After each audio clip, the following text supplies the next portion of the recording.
Not a Friend, Part 3. A few years back, I lived with two roommates who were also former friends. One day, the three of us were in the living room, and I mentioned how excited I was that I would soon purchase a tenor saxophone to go along with my alto.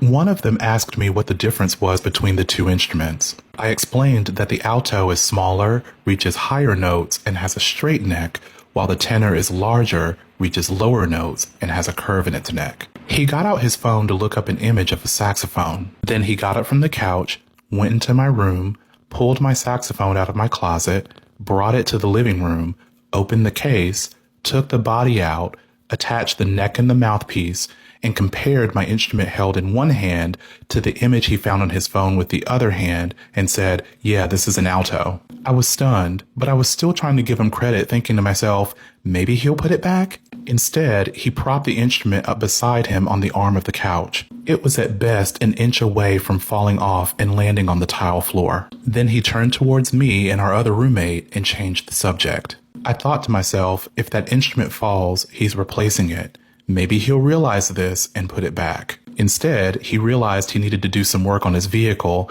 and left the living room with the saxophone still propped up on the edge of the couch. I then thought, maybe he'll realize he left it there and return to put it back where he found it. But he continued to work on his vehicle and even took a phone call.